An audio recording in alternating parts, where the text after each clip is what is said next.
Folks, Black Star Network is here. Hold no punches! I'm real revolutionary right now.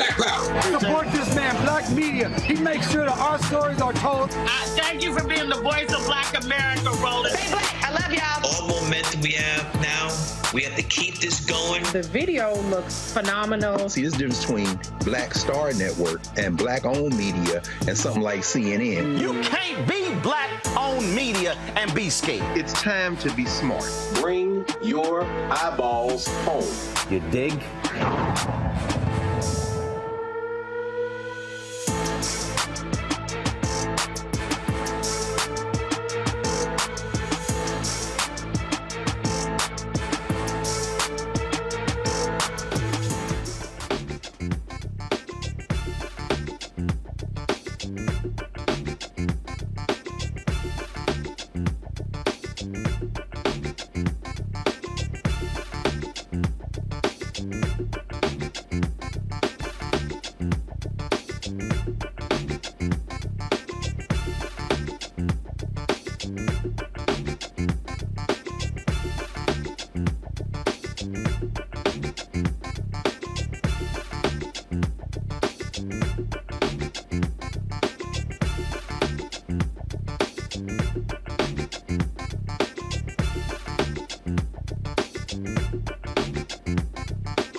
It's Thursday, July 20th, 2023.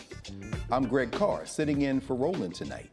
Here's what's coming up on Roland Martin Unfiltered, streaming live on the Black Star Network. In Alabama, Republicans passed a proposed congressional map that draws intense criticism from Black lawmakers. A Legal Defense Fund Political Participation Fellow will be here to help us understand the controversy and its impact on voting rights. Tuesday, we told you about Louisiana's infamous Angola State Prison allegations, highlighting the treatment of primarily Black boys detained in the former death row building. The Deputy Director of the American Civil Liberties Union's National Prison Project will be here to update us on the case. Nikki Fried, head of Florida's Democratic Party, will join us to discuss the state's voting laws, and the president of Kappa Alpha Psi Incorporated, the grand polemarch of Kappa Alpha Psi, will explain why they are joining forces to denounce Governor Ron DeSantis' racist policies. And we're looking at the health disparities associated with tobacco-related illnesses in the Black community. The president and CEO of Campaign for Tobacco-Free Kids will shed light on the critical importance of eliminating menthol cigarettes and the impact it can have on Black health. It's time to bring the funk on Roland Martin Unfiltered, streaming live on the Black Star Network. Let's go. He's got it. Whatever the biz, he's on it. Whatever it is, he's got the scoop, the fact, the find. And when it breaks, he's right on time and it's rolling. Best believe he's knowing. Putting it down from sports to news to politics. With entertainment just for kicks, he's rolling. It's on go, roll, y'all. It's Roland Martin, rolling with Roland now. He's funky, he's fresh, he's real, the best, you know he's Roland Martin now.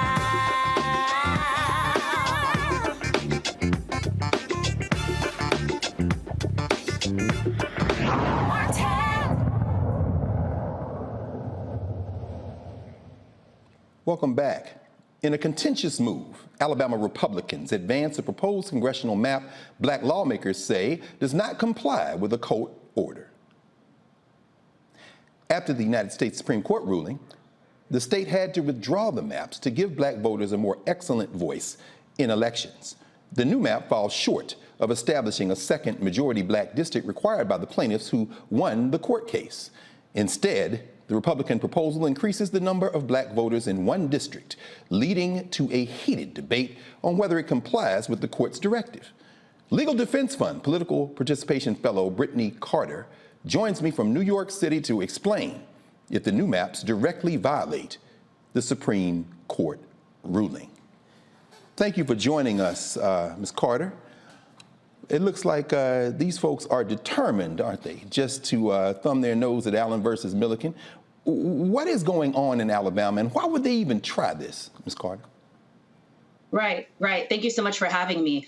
You know, this is a case that we've been litigating for the past year and a half now. You know, we were defending a win in the Northern District of Alabama, which said that black voters had their votes diluted by the state of Alabama's 2021 congressional map, that they were denied an opportunity to elect a candidate of their choice. They made that ruling in a very clear, robust 225-page opinion saying that black voters deserve an additional majority black district. The Supreme Court affirmed that ruling, and I think the state of Alabama is trying to see how far their defiance can get them. I think that they still have an interest in diluting black voting power for their own ends, and you know we're really going to fight them every step of the way on this because our plaintiffs and all black Alabamians are still suffering under these attacks on their political power. And I think on behalf of all of us, thank you for continuing to do this work at Legal Defense Fund. I remember as a young law student, I clerked there one summer with Cheryl and Eiffel, and it's so good to see y'all still on that wall, particularly the sisters, doing this good fight. You know, could you help us in reading the remarks of Alabama State Senator Livingston, Livingston, ironically from Scottsboro? I mean, you can't make this up. He's talking about what opportunity may or may not mean. Are they trying, as some of the folks are saying, to get another bite at this apple by trying to force the Supreme Court to narrow the definition of opportunity or to lay it out? And could you walk us through some of the percentages in District 2 in terms of what they're trying to do and what those who litigated this case in the first place are trying to do in terms of what percentage of black voters in District 2 might be considered putting black folk within the range of having an opportunity to elect someone of their choice? Right. I mean, I think that that's a really astute analysis, actually, of the kinds of ways that Alabama, the redistricting committee and the state legislature are trying to work around this very clear affirmance that the Milligan plaintiffs received in the Supreme Court. One of the things that they've been saying in these hearings that they've been having, because they had to come back into special session in order to try to comply with the court's order and address what the Supreme Court told them to do, one of the strategies has been to say, well, we don't really know what the Supreme Court meant when they said that you won, essentially. They said that our map was a violation of Section 2. OK, but that doesn't mean that they told us exactly how to draw this map. And so the percentages that they're putting forward are percentages like 39% in an additional district with 39% black voters, with 42% black voters. But it's very clear from what the Northern District of Alabama said and what the Supreme Court again affirmed is that voting in Alabama is intensely racially polarized. In a district where black voters are 39 and 42%, they do not have an opportunity to elect a candidate of their choice. And so what senators like that are saying is essentially, well, we think that this is sufficient. There are other communities of interest that we're also taking into consideration that are just as important as black voters, and we think that this is what's fair. And really, it's just outright defiance. The map that our plaintiffs have put forward and that the courts have blessed, because we submitted different examples of plans that Alabama could have drawn when we were in court, and the court said, yeah, you're right, Alabama could have drawn any of those plans. The district has I believe 51%, and there's another one of our plans that it has around 54. But both of these will actually, our experts have proven, will actually give Black voters an opportunity to elect a candidate of choice, because that's what the landscape in Alabama requires. Thank you. Thank you for walking us through that. I know you can't read the tea leaves, but we're going to ask you to anyway. How do you see this playing out, Attorney Carter? We're going to go back to trial. That's what's going to happen. I think it's a little bit confusing for the average person because after you won in the Supreme Court, I think most people would say, well, where do you go from here? The state of Alabama, your opposing party lost, and they have to follow the directives of the court. But in this situation, the thing that has to happen after you won a decision like this is that the state of Alabama gets the first bite at the apple to sort of go back and remedy their wrongs and to sort of correct their mistakes. The court gives them that privilege, and the court sees, if they're going to do the right thing. In the instance that they don't do the right thing, we have to go to court and sort of litigate exactly how they should do the right thing. We sort of have to make the argument twice. We will definitely do that. We're certainly up to the task. It's unfortunate that they're putting us in this position, but we are defending 2 wins at this point. And so, we will continue to fight and to lift up what the Supreme Court said, what the Northern District of Alabama said, and what the law of the land is. We'll continue to defend the Voting Rights Act. Absolutely. One final question, because as you walked us through that, it occurs to me, is it possible that, I guess you wouldn't talk about enjoining the current map because they were able to evade that the first time. Are we talking about a rocket docket? I mean, are they going to be able to keep this map in place for the next election cycle when it goes to court? I mean, how does that work? Well, that's something I don't know. I mean, the first map is already, for all intents and purposes, enjoined, after we won in the lower court and we won in the Supreme Court. That's why they're redrawing the map right now, because the current map could not stand. And so, the outcome of what happens moving forward is really just going to depend on the outcome of trial. Absolutely. Absolutely. Well, Brittany Carter, on behalf of the Legal Defense Fund, thank you so much for joining us. And thank you for continuing to do this work. And we are guaranteed to win because we're not getting off the battlefield. So thank you very much, sis, for joining us tonight. Thank you so much for having me. I really appreciate the opportunity, and thank you for supporting our work. Absolutely, always. This is Roland Martin Unfiltered on the Black Star Network, and we'll be right back to continue discussing this issue.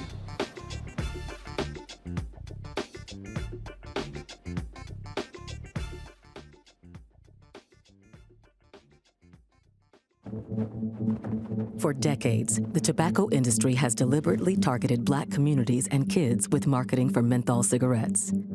It's had a devastating impact on Black health. Tobacco use claims 45,000 Black lives every year. It's the #1 cause of preventable death. In the 1950s, less than 10% of Black smokers used menthol cigarettes. Today, it's 85%. Ban menthol cigarettes. Save lives. When you talk about Blackness and what happens in Black culture, we're about covering these things that matter to us, speaking to our issues and concerns. This is a genuine people-powered movement. There's a lot of stuff that we're not getting. You get it, and you spread the word. We wish to plead our own cause.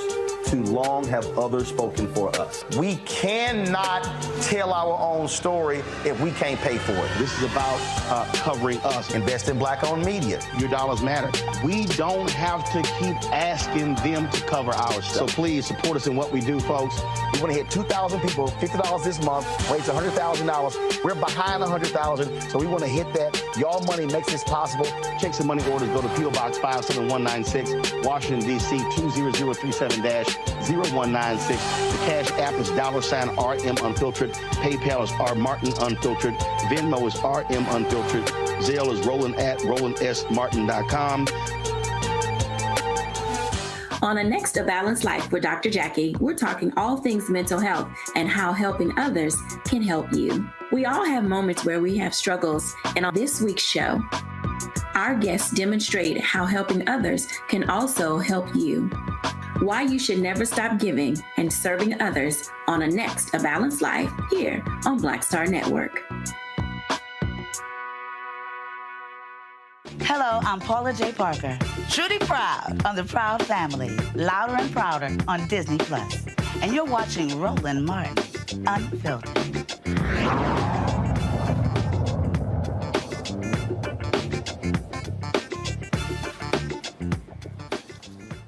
Back here on Roland Martin Unfiltered, and we're going to discuss this Alabama case with our Thursday night panel. It's always good to see my sister, although I don't appreciate the fact that I'm sitting in this seat, and I think probably you should be sitting here, but that's all right. Reese Colbert, host of the Reese Colbert Show on SiriusXM and queen of all platform media. I saw you on TikTok today, sis. Oh, my goodness.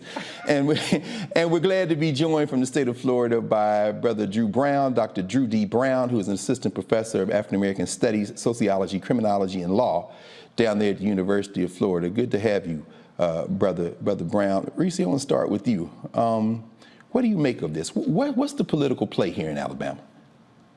Well, first of all, you look good in that chair, Dr. Carr. I'm so happy that you're hosting. I was like, ooh, you're hosting is such a treat. But, I think what the play is who gonna check me, boo, once again. The whole fallacy of the Supreme Court being supreme is only when the rulings are convenient for the people that don't need to play by the rules. The Democrats always play by the rules. And so regardless of how egregious and how appalling the rulings are, like, for instance, overturning Roe v. Wade, like what they've done so far to gut Voting Rights Act, the Democrats are going to continue to play ball with the Supreme Court. On the other hand, with Republicans, they're seeing that the rules are whatever the hell they make them. And they're also seeing that if they don't get their big win the first time, they're going to go back to the same people that have shown an appetite to rule in a way that's favorable to them over and over again. So being funny about opportunity this and is opportunity 30% or is it 40%? You know what the hell damn opportunity means. It means that Black people get an opportunity to, not opportunity, but they get the right essentially to influence the elections as opposed to their votes being diluted. And so they're going to play stupid and they're going to play like, oh, that's not really what I'm after. That's exactly what they're after because they play for keeps all the time, every time. And when they lose, they don't pack up their things and go home. They get right back on the field. And that's what we need to be doing as well. Absolutely. We got to get back on the field. I know y'all got to be tired down there in Florida, Dr. Brown, because y'all haven't had a chance to have a break. And school's about to start again. You've been on the battlefield nonstop. It looks like demographically, at some point, this is going to be a tipping point. You can't really continue to run this kind of game and expect the same result. What's your perspective on this? I mean, we just heard Reese kind of lay out their strategy and what they're planning to do, but this has national implications. Any thoughts on what's going on in Alabama and how this might play out, even influence stuff going on nationwide? And it's good to see you, brother. Yeah, it's great. It's great to see you, too, and thanks for having me on. I got to say that when I see things like this going on in Alabama, it's not new. We have to first understand that. But also, these things are going to continue to happen. The Republicans are going to continue to try to sidestep these rules and these laws and get away with as much as they can get away with. I do feel as though they make up their own rules at times, and that's why we have to constantly be battling against these things. But I think it is also important to understand what's at stake here, right? That these laws are essentially robbing Black people and brown people, for that matter, from having the power of the ballot. And Democrats are always, and others are always talking about how we need to use our vote to fight off different folks or different groups and things like that. But now we're being robbed of the ability to even do that. Malcolm X also said that we need to use the vote as well. But the difference with Malcolm X and what he said in his speech, The Ballot or the Bullet, is that he was saying that the ballot is like a bullet and we should throw our ballot when we see our target. And if the target is not in reach, then we should put our ballot back in our pocket. Well, this type of redistricting is putting the target out of reach. And we have to continue to fight to get the target in reach so we can put our votes and use that power. No, absolutely, absolutely. In fact, I want to stay with you for a second here, brother, on this, because, as you mentioned Malcolm, it made me think about the fact that we did use our ballots in the gubernatorial election that put Andrew DeSantis in office, and it was razor thin, and that's because one of the reasons they stopped counting. I mean, if they had kept counting, we might be talking about Governor Gillum. And then, of course, they're governing as if there's a landslide in Florida. Could you maybe walk us through, and then I'm going to ask Reese the same question. This attempt to say that 30% or 38% creates an opportunity. Do the percentages translate into voter participation? Or is there a difference between, okay, you've got X percentage of people in this district, in the Northern District, or in District 7, where we have, of course, Terry Sewell. But if you don't come out to vote, you know, how important is making sure that a majority of that percentage turns out and votes?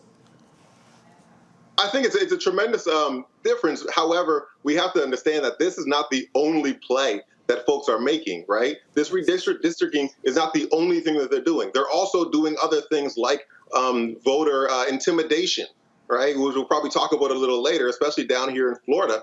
Looking at different ways to suppress these votes that on the one hand, folks are saying, well, this should give an opportunity for people. But on the other hand, they're doing other things to suppress even that aspect of the vote. And so I think that a lot of these things are happening and a lot of double talk is happening. But when it comes down to it and you really look at the facts, the fact of the matter is that a lot of the Democratic vote, a lot of the black vote is being suppressed in a multitude of ways. Absolutely, absolutely. And Reese, you know, you walked us through some of those ways and consistently told us, you know, kind of helped us understand how this combination that Dr. Brown is talking about shows up. In your mind, what percentage, roughly speaking, would maybe guarantee some sense of being able to say that there's an opportunity there to take that district? And we know the National Redistricting Foundation, we heard Ms. Carter talk about a 54% or a 51%. Politically, in combination with some of the things that Brother Brown is talking about, you know, in your mind, what would satisfy that threshold? Because clearly that seems like that's what they're going to litigate.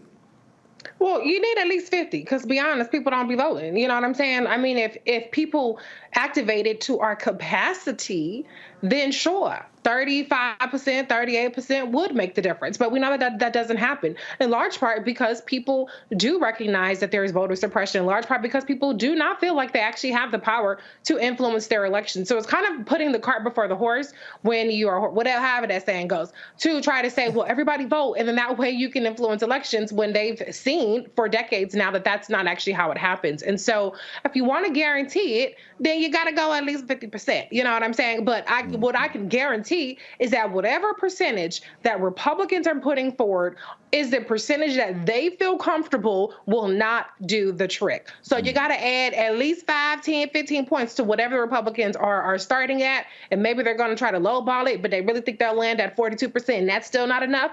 Whatever they're suggesting, that ain't it. That's what I do now. No question. I hope everybody's taking notes and heard that very clearly. If they're comfortable with it, then clearly they have thought this out. So we know this is not just an arbitrary number they're coming up with. Thank you, Reese.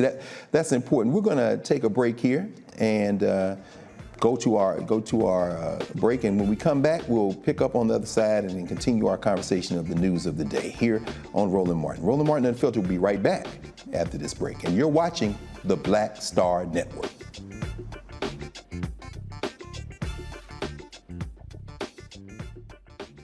I'm Dr. Greg Carr, and coming up on the next Black Table, thinking about the Black freedom movement in a global way. Dr. John Monroe joins us to discuss his book, The Anti-Colonial Front, which maps the social justice movement in the United States and its impact internationally, from Asia to Africa, and how movements like anti-communism were used to slow down racial equality, like critical race theory today. Critical race theory today, communism back then, that's essentially mobilized to shut down any challenges to a given system of power. Connecting the civil rights movement to colonialism on the next Black Table, exclusively here on the Black Star Network. Hatred on the streets, a horrific scene, a white nationalist rally that descended into deadly violence. White people are losing their damn minds.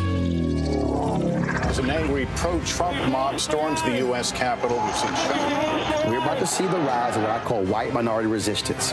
We have seen white folks in this country who simply cannot tolerate black folks voting. I think what we're seeing is the inevitable result of violent denial. This is part of American history. Every time that people of color have made progress, whether real or symbolic, there has been what Carol Anderson at Emory University calls white rage as a backlash. This is the rise of the Proud Boys and the Boogaloo Boys. America, there's going to be more of this. Here's all the Proud Boys, guys. This country is getting increasingly racist in its behaviors and its attitudes because of the fear of white people. The fear that they're taking our jobs, they're taking our resources, they're taking our women. This is white fear.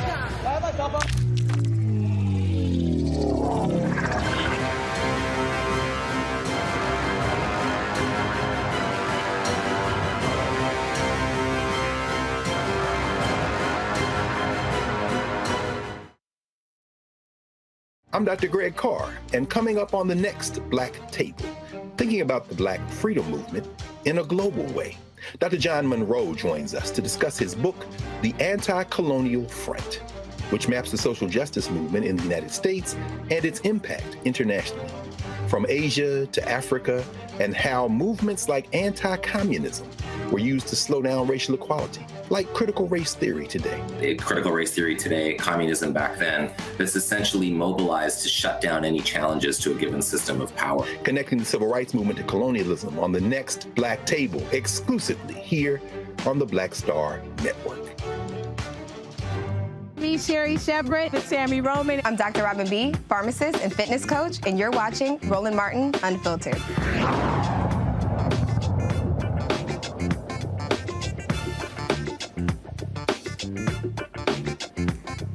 Welcome back to Roland Martin Unfiltered. On Tuesday, we told you about the emergency motion filed in Louisiana about the treatment of juveniles, mostly black boys, detained in Angola's infamous former death row building of the nation's largest adult maximum security prison.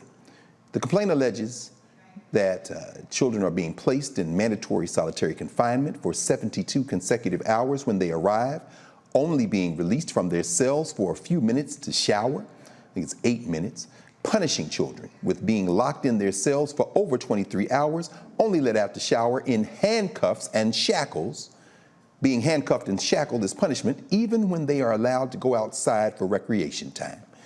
The filing also cites evidence of extreme heat in the individual cells where children are confined, which do not have windows or air conditioning.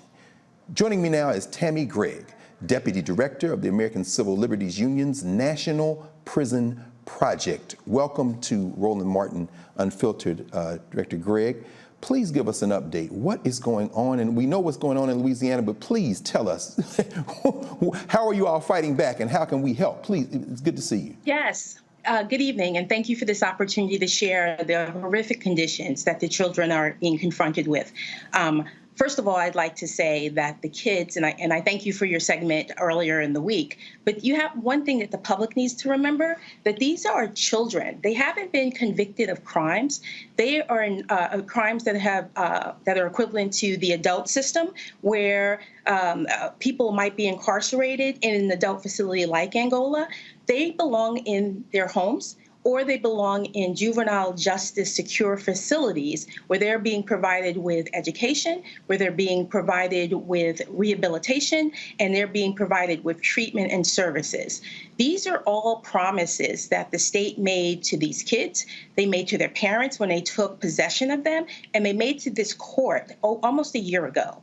And our evidence, based on conversations with the kids that are very recent, within the last week and a half to 2 weeks, demonstrate that the things that you highlighted, the exposure to excessive heat, the lack of education services, the lack of services, special education services, a lack of recreation, being shackled, all of those things are happening real time. And so what we've done, as you noted, was we filed an emergency motion in court asking the court to immediately evaluate these issues. And we have to demonstrate that they're occurring currently, and we believe that they are. And we asked the court to remove them from Angola and from any adult facility because they don't belong in the adult system, and certainly not a system that's maximum security and is on the grounds of a former plantation and convict leasing site. Absolutely. Absolutely. And as you noted, you all have been punching back on this since almost a year ago, August, right, when you filed. I'm trying to understand, I think we would all try to understand this. When the judge said that certainly putting them in Angola, which of course, as we know, is historically infamous, we know, yes. Perhaps the worst prison, certainly there aren't any worse, in the United States of America, named for where they took us from in West Central Africa. That's how bad it is. But when the judge says, yeah, it could likely cause psychological trauma and harm, but then follows us up with the threat of harm these youngsters present to themselves and others is intolerable. What are we supposed to make of something like that, particularly as you said, because they're not convicted of anything and what they suspected of doing or whatever is civil, not criminal? How can a judge, how are you reading what the judge said a year ago? So I was there. We had a 3-day proceeding, and the state... I'm sorry, maybe I think my head... Did you say 3 minutes? 3 days, I apologize. Oh, 3 days. No, I'm sorry, I didn't hear. I thought, I was like, I know just, my God. Okay, a 3-day, okay, please, I'm sorry. Walk us through this 3 days, all right. A 3-day hearing where we put on evidence from a juvenile justice expert, well-respected throughout the country, a child psychologist, and we presented evidence of the harms that you mentioned, both psychological, physical, emotional, and just the fact that this is not the model that Louisiana should be following.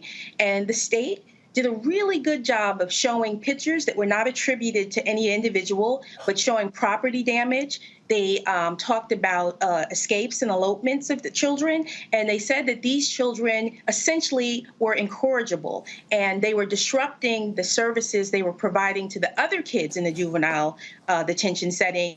And for the sake of these children and the public, they needed to give them more intensive treatment. And so that was the justification. In addition, the state made a promise that if they put the kids in this setting, that they would do it for a short period of time, and that they would provide all of the services kids would get if they were in a juvenile setting, the appropriate setting, versus Angola. All of those promises have been broken. As you see in our filing and the testimony we present from the kids, not one of those promises have been kept, including having access to their parents and their families. Visits have been very limited. At one point, a state official testified that if they had to, they would get a bus and make sure that the kids had access to their families because they would bus their families in to see them. Yeah. That has not happened once. These kids are not seeing their families. That is, I mean, we say it's surprising, but we live in America. I mean, this is unbelievable. So you're once again into the breach. What can we do to support, and what do you expect is going to happen now? So the court has ordered that we have another hearing based on the present conditions that we are alleging that are problematic on August 15th. We're not sure of the length of the hearing, but it starts on the 15th, which we are very grateful to the court for giving us a hearing so quickly under the circumstances. And so we're gathering evidence now, going through sort of the legal dynamics of getting things in place so we can prove our case at trial and show that the kids are likely to suffer from irreparable harm and that this is deliberately indifferent, which is a legal standard that we have to demonstrate. And as for what folks can do to support this, people who live in Louisiana, people who live in other states who have children, you can reach out to the governor's office. There's a petition that's being circulated on your internet, and let him know that this is not right. Louisiana is the only state in the entire United States that ever done anything like this. You don't want to be notorious for that or have that legacy.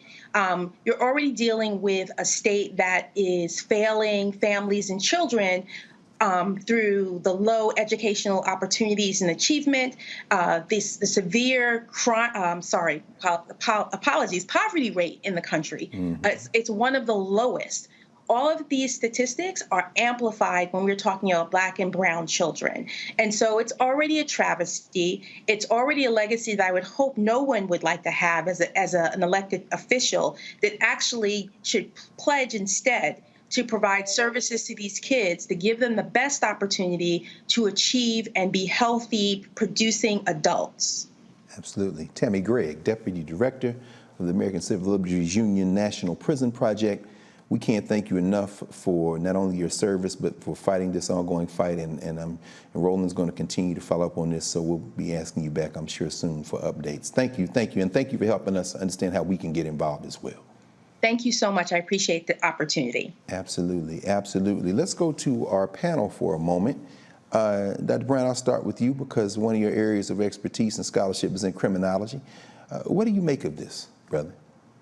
Yeah, I think this is absolutely ridiculous. A clear violation of the Eighth Amendment. I was going to ask about the Eighth Amendment. I just figured it wasn't in the Constitution no more, brother. That's when. You know, I think this idea of cruel and unusual punishment, they must be banking on the fact that this is not necessarily unusual when we're talking about prisons in America. This poor treatment, right? That I was going to say in 2016, you know, the Justice Department, the Bureau of Prisons announced that they were going to do a sweeping overhaul of prison conditions and focus on reform. Unfortunately, this isn't necessarily happening with the level of urgency that we would like to see it. Yes, we have different instances like earlier this year, San Quentin announced that they were going to do more rehabilitation and things like that. But I guess they're pushing this with all deliberate speed, as they said in Brown versus Board of Education, which basically means they're going to do it on their own time as long as they're moving forward in increments. But this is ridiculous, the way that we need such monumental reform just to reach a level of human decency and treatment, let alone reach and address rehabilitation with much needed therapy and education and development for these youth. Absolutely. I want to follow up, man, because, of course, you know better than I do how infamous the name Angola is. I mean, the Angola 3, Brother Albert Woodfox, and so many. Is Angola an outlier, or is this symptomatic of something? We've certainly seen some of the cases that Roland has covered over the last few months, you know, these filthy conditions in jails and juvenile. Is this an outlier, or where does this fit in the context of incarceration, particularly as it relates to young people in this country, in your mind? It certainly is one of the worst. If not the worst that I've recognized. But we can't say that it isn't a part of a larger system. We can't say that it isn't a symptom of a larger issue. It certainly is part of the culture of America to really look at youth and look at people as criminals and then strip them of all humanity, right? Look at young Black boys and treat them as if they are criminal adults that we want to strip them of their humanity. I think that this is certainly one of the worst. Angola, I think, as much as I've seen, is one of the most egregious examples of that. But it's not that it's not happening in different ways in other areas as well. Okay, yeah, man, this is crazy. Reese, certainly this is something that people would say that political action is necessary, state level, federal level. In your mind, what should we be doing now? And you know, we see them, they're in the courts battling. She's saying, write the governor, you know, as a petition. But in your mind, how do we fight this? How should we be thinking about this in terms of attack? Yeah, I mean, first of all, there's a role for all of us to play. First, people want to know how this affects them. We have a to me, bad attitude sometimes about, well, them's the rules, that you did the time, now you got to pay the crime. But if you care about the law, if you care about the rule of law, then you should care about the fact that by law, these juveniles should not be in Angola to begin with. They are not subjected to punitive punishment based on the law that people claim to care about, making sure that that law gets followed. So keep the same energy for the people who are entrusted with public safety to actually enforce those laws for themselves and for the standards with which they treat people. Because what we're talking about is 14 through 18-year-olds being subjected to unnecessary trauma, going back in the world, and you wonder why 14-year-olds is bopping you upside your head and carjacking people because of shit like this. And so if you care about public safety, even if you don't care about humanity, which you should, but if you don't care about that, you should at least care about the fact that one of the most people that go to jail, or a large number of people who are in jail, have actually recidivated. They have actually gone back to jail after multiple offenses. So at 14 through 18-year-olds, we should be focused on, like one gentleman in the story, he has been held up getting his diploma because they are not offering the kind of educational services at Angola that they would get at a juvenile center, which I'm sure isn't even that great in that case. But if you don't want to create lifelong traumatized people who are inevitably likely to continue to put themselves in situations that can cause harm to others, then this is a story that people should be activated on. So again, that is the same way that people tweeted and they said that I want my tweet back because Carly Russell wasn't really missing. Yes. The same way that y'all had that energy for the tweets, the same way y'all have energies for commenting and saying whatever the situation may be, take that energy, go fill out a template and email, write, send a letter, whatever the situation may be, call, that's still a thing, and make sure that people hear your voice. Because if you speak up, then they have no choice but to act, because this is something that has been going on for far too long. But the children should be where, at a minimum, people should draw the line. No, absolutely, absolutely. I mean, it really, I mean, it's beyond disturbing. I mean, you know, we start talking about children who they let them outside and they say, we don't have a ball or anything, we just kind of sit out here, and that's only for a few minutes. And then they say, the state has offered to send things in, send a bus in to bring the families in, they're isolated, and the court just seems to have these folk hostage. Dr. Brown, I mean, as you said, I mean, it seems like it may be the worst, and maybe one of the worst. But you're down here in Florida, and in a minute we're going to talk about returning citizens being intimidated and not being allowed to, or at least feeling that they're not allowed to participate in the political process. How much should we be concerned about stigma as it relates to these young people? They're at an early moment in their lives, and clearly whether or not they triumph, and we're going to continue to fight until they do get triumph, released, or move somewhere else, can this follow them? I mean, is this something, the kind of thing that can scar somebody or imprint them for the rest of their lives? Absolutely, absolutely.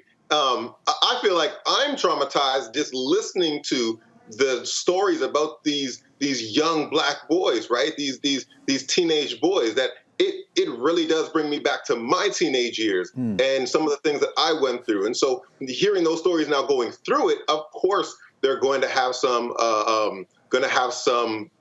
issues or some trauma that's going to follow them probably for the rest of their life, for a lot of them, unless they're going to go through some type of therapy and things like that. But even still, trying to wrestle with this. I mean, you got to think that when we were going through the pandemic, there was so much that we did to try to protect people. And then here we have a situation where these young boys are in a situation that can easily be preventable, and they're not being protected. Their health is not being protected. That's ridiculous. And what it goes to show you is how much we value Black youth, how much we value Black young people who are going to go forward and be the future of our communities, of our society, and what we believe is going to happen with them. I think that this is indicative of the way in which we're ready to, not us, but the way in which our society is ready to just toss away Black youth any chance they get. Absolutely. Facts. Well, we're going to pause here, and we'll come back on the side of the break to take our next story. You're watching Roland Martin Unfiltered on the Black Star Network, and we will be right back.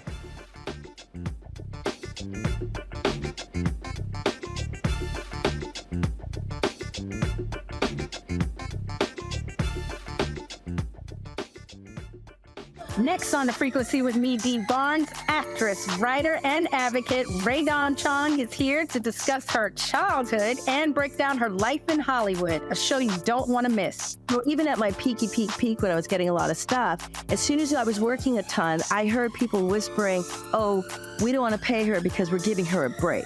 Only on The Frequency on the Black Star Network.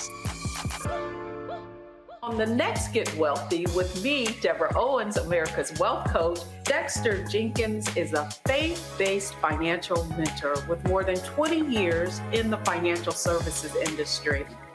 He's passionate about helping families build generational wealth. Even though I'm talking about things like prayer, I'm talking about things about reading the word, I'm talking about things like fellowship, I'm talking to members who are dealing with losing their houses, or I'm talking to members who, because of a lack of the handling their finances, they're working 2 and 3 jobs. And so what I'm finding is that they're not coming to church because they don't have a handle on their finances. We're talking how to get wealthy through faith and our finances on the next Get Wealthy, right here, only on Black Star Network. I'm Faraji Muhammad, live from LA. And this is The Culture. The Culture is a two-way conversation. You and me. We talk about the stories, politics, the good, the bad, and the downright ugly. So join our community every day at 3 p.m. Eastern and let your voice be heard. Hey, we're all in this together. So let's talk about it and see what kind of trouble we can get into. It's The Culture, weekdays at 3, only on the Black Star Network. I am Tommy Davidson. I play Oscar on Proud Family, Louder and Prouder. Right now, I'm rolling with Roland Martin, unfiltered, uncut, unplugged, and undamn believable. You hear me?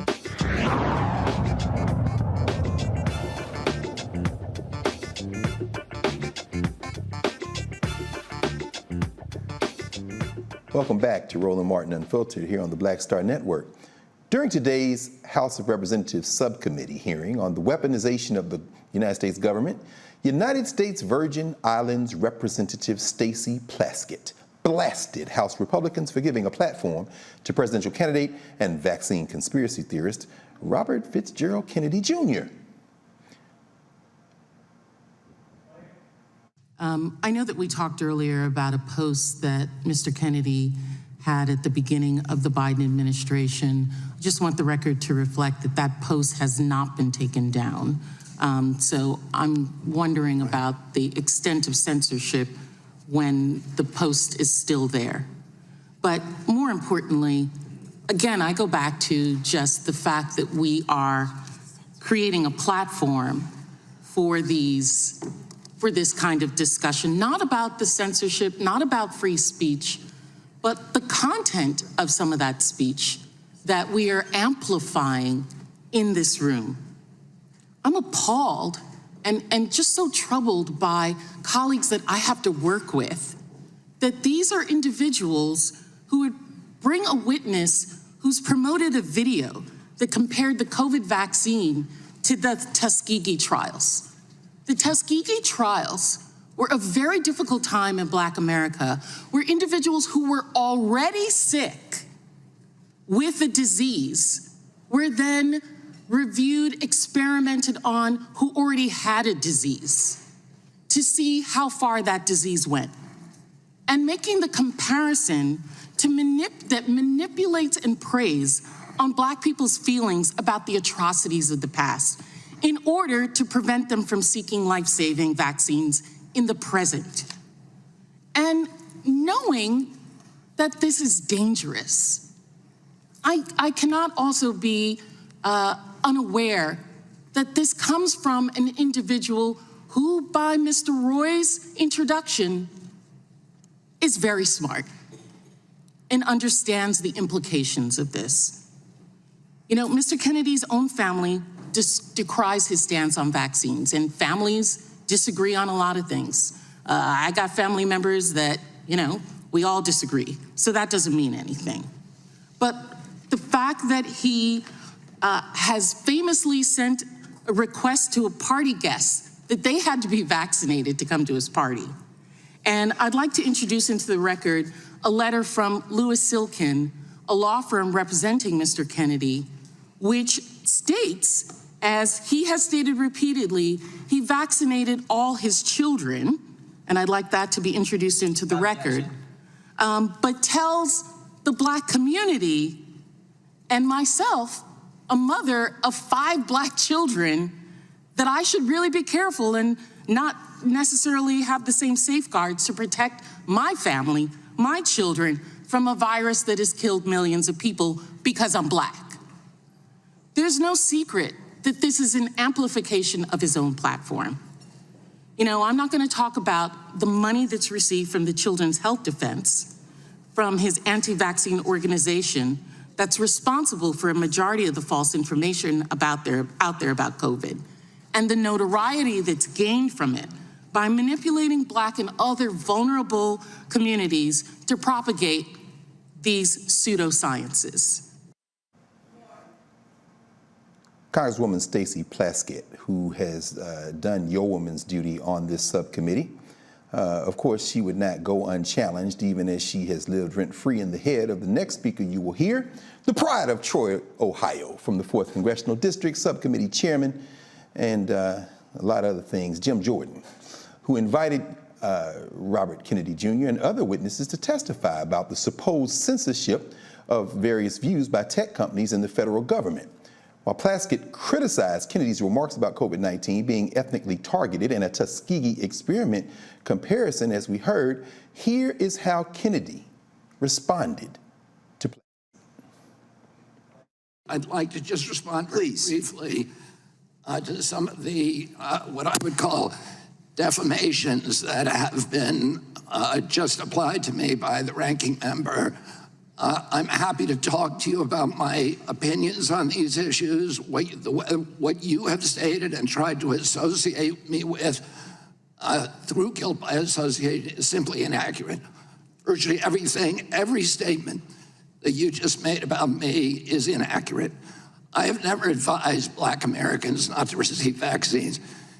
At one point you say I'm anti-vax, and that's a bad thing. The other moment you point out that all my children are vaxxed. I'm fully compliant with the vaccine schedule myself, except for COVID. I took flu vaccines for 20 years straight. I have never been anti-vax. I have never told the public avoid vaccination. The only thing I've asked for, and my views are constantly misrepresented so that the truth of what I believe is not, we're not allowed to have a conversation about that with the American people, which I believe vaccines should be tested with the same rigor as other medicines and medications. You tried to associate me a moment ago with the replacement theory, which is racist. No, I did not say you Time had the belongs to the replacement gentleman theory. from I said my colleagues. Time belongs to the gentleman from I denounce that theory. It is racist, and I have never endorsed it or had any association with it. Our film on a medical, by the way, Bill Buxton, who is the Black CDC official who ultimately exposed the Tuskegee experiment, tried for years and years to appeal to CDC to stop it for 40 years. Finally, he got relief by walking into my uncle's office in the building next door. Teddy held hearings and ended the experiment. I remember that very well. And to say that I created a film that encourages Blacks not to get adequate medical care is just completely abhorrent. Don't misuse my words. It's the witness's time. Do not censor the witness. I'm not censoring the witness. Yeah. I'm not censoring the witness. He's still talking. It's my time, and I've given it to the witness. Do not censor him. I'm not censoring him. If the views that you and others have applied to me, I've attributed to me, if they were actually true, I can see why I shouldn't be able to testify here today. Those are not true. These are defamations and malignancies that are used to censor me, to prevent people from listening to the actual things that I'm saying. And I think, ranking member, that we should have a real conversation rather than an exchange of ad hominem attacks. And answer very quickly to your question, the term malinformation was coined to describe information that Facebook and Twitter and the other social media sites understood was true, but that the White House and other federal agencies wanted censored anyway for political reasons because it challenged official orthodoxies. I'll give you one example. I was included in a group called the Disinformation Dozen. And Facebook and others were asked to censor us, which they did. And by the way, my Hank Aaron post, it was taken down. My whole Instagram account with 900,000 people was taken down because of that. Oh, they knew, Facebook knew that the Disinformation Dozen claim, and what they said was the Disinformation Dozen came from this very shady group called the Center for Preventing Digital Hate in England that's funded by dark money, that should be looked into. They claim that 65% of the vaccine misinformation on the internet was generated by those 12 people. Facebook itself said that is impossible. That is false information. We know that not to be true. And yet, when the White House asked them to censor this disinformation dozen, including me, they did it anyway when they knew it to be untrue. Robert F. Kennedy Jr. Well, our beloved Reese, you have been trying to help us understand how weaponized ignorance and misinformation works. What do you make of, I think the young people call it platforming, something like that? And I mean, what did we just see, and how dangerous is it, not dangerous? What's your take on what we just saw, Reese? Well, first of all, he's full of shit. And the first thing people want to do when they get caught red-handed is be like, you're lying. I don't know where you got that from. No, she didn't just pull it out of her asshole. She had the receipts, and all you had was bullshit that you could barely get out. So I don't think so. The fact of the matter is that he, along with others, have targeted the Black community with laser-like precision with disinformation. And the reason why it's called disinformation is because it is intentionally either recontextualizing in a way that is misleading, or it is intentionally giving people incorrect information. And what I've said that's really important to understand about disinformation in the past is it's not that it is 100% patently false. What it is that you take something that might have a slither of truth to it, and then you put it in a completely different context, or you put other things around it that make it have a different meaning than if you actually kept it in its entirety in its original context. For instance, when you see a clip that's 15 seconds that looks bad, for instance, well, the 15 seconds before and the 50 seconds after it might completely change the message of that clip. But if all you're running with is this particularly selectively edited thing, and somebody selectively edited it to manipulate you, that's disinformation. And so the idea that Robert F. Kennedy Jr. is some altruistic actor who's out there trying to save the Blacks from vaccines that are harming us, when, like she said, your kids is vaxxed, you want people at your party to be vaxxed, and so you talking out of one ear, talking out of the side of your mouth, and you doing something on the other side. And so don't fall for the okie doke. I know that the COVID wars and the vaccine wars was popular. Some people still ain't vaxxed. That's fine. We're over it. Good luck. If you made it this far, I'm sure you're going to be all right. We're not arguing with that shit no more. But at the time, this was a situation where Black people were disproportionately killed from COVID, who were disproportionately sicker from COVID, particularly when it came to Black mothers dying at a disproportionate rate, already bigger than the Black maternal mortality rate. And we were being targeted with this disinformation. The medical apartheid, you've had Black doctors who came out and said that they gave an interview under completely different circumstances, and their words were chopped and screwed to give a different opinion or different view. And so he cannot be trusted. And if you don't take away nothing else I said, this is a person who's trying to run for president of the United States, right? He's not going to get the nomination, but that's fine. Mm-hmm. If the Republicans thought that this person was credible in any kind of way, if the Republicans thought, hey, if this guy got the nomination, he would be good for our country, he would be in opposition to our platform, the Republican Party would not, Jim Jordan's funky ass would not be inviting RFK Jr., giving him the platform of a congressional hearing. They would not, under any circumstances, be doing that if they felt that he was at all a threat to the Republican orthodoxy, to their white nationalism, and to their threat to the Black community and Black humanity. So if you don't take nothing else, you don't have to trust anything that I have to say about the situation, about COVID or vaccines or whatever.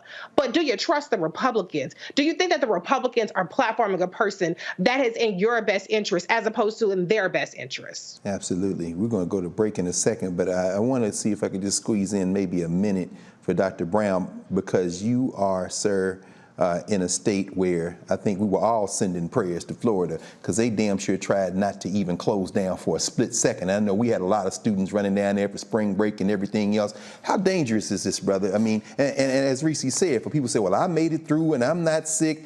I mean, we are still, a lot of Roland Martin Unfiltered is still remote in the wake of COVID. I mean, how do you filter this? And what should we be taking from this, as Reese has kind of laid out the dangers of misinformation? Yeah, she's done a great job of doing it, and I definitely, my hat is off, and got to thank Congresswoman Plaskett for checking RFK Jr., because we can't let this stuff go unchecked. And she was very careful to say she's not against free speech, but she can't believe the way in which they're giving so much attention to this, right? We really should be checking this, because what this does is it creates a belief system. It creates a culture where people are starting to, where this snowballs and people will start to believe these things and then start to dismiss the very thing that is killing folks, disproportionately killing Black folks, right? And so I think that to be able to shut that down and call this misinformation right then and there, certainly want to thank her for that. And that's exactly what it is. I think we need to continue to do that, continue to shut this stuff down. No, we're not against free speech, but we want to be able to shut down misinformation when we can. Absolutely. Thanks, Dr. Brown. Well, when we come back from the break, we're going to be talking about Florida a couple of times in a row here. So you're watching Roland Martin Unfiltered on the Black Star Network. We'll be right back.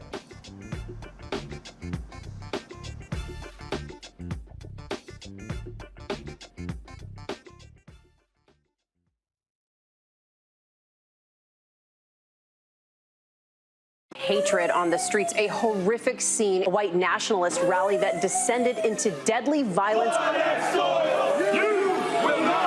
White people are losing their damn minds. As an angry pro-Trump mob storms the U.S. Capitol, we've seen shooting. We're about to see the rise of what I call white minority resistance. We have seen white folks in this country who simply cannot tolerate Black folks voting. I think what we're seeing is the inevitable result of violent denial. This is part of American history. Every time that people of color have made progress, whether real or symbolic, there has been what Carol Anderson at Emory University calls white rage as a backlash. This is the rise of the Proud Boys and the Boogaloo Boys. America, there's going to be more of this. Here's all the Proud Boys, guys. This country is getting increasingly racist in its behaviors and its attitudes because of the fear of white people. The fear that they're taking our jobs, they're taking our resources, they're taking our women. This is white fear.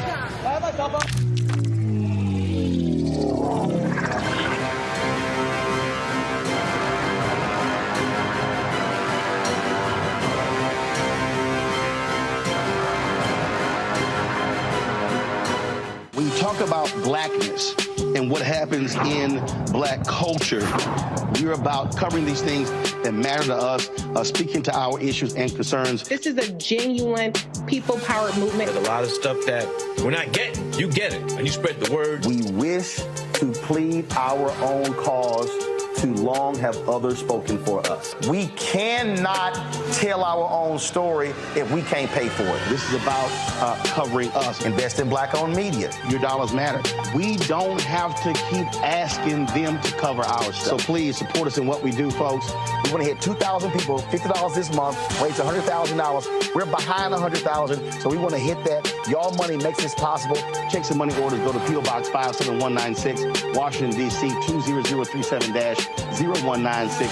The Cash App is $RM Unfiltered. PayPal is R Martin Unfiltered. Venmo is RM Unfiltered. Zelle is Roland at RolandSMartin.com. Folks, Black Star Network is here. Oh, no punches! I'm real revolutionary right now. Support this man, Black Media. He makes sure that our stories are told. Thank you for being the voice of Black America, Roland. Stay Black. I love y'all. All momentum we have now, we have to keep this going. The video looks phenomenal. See, this difference between Black Star Network and Black-owned media and something like CNN. You can't be Black-owned media and be scared. It's time to be smart. Bring your eyeballs home. You dig?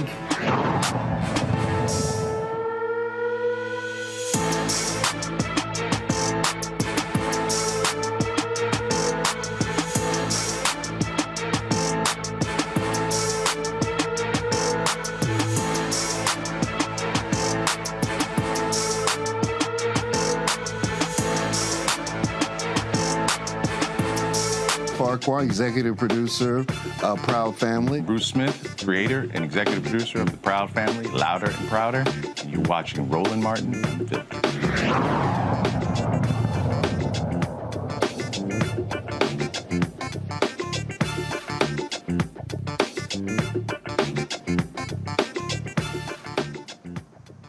Welcome back to Roland Martin Unfiltered on the Black Star Network. Remember to download the app Black Star Network app and to continue to spread the word about the Black Star Network. And as Roland would say, and no doubt is saying somewhere in social media as we speak here, smash the damn like button. I think that's probably what he would say at this juncture. So I'm just going to channel my inner Roland Martin. So much is going on in Florida. Florida continues to be in the headlines with its racist practices. Dr. Brown, I know your university, and I think about my good friend Dave Canton down there, chair of Black Studies and African Studies at U of F. A number of job offers went out. You got 5 positions down there. People not trying to come to Florida.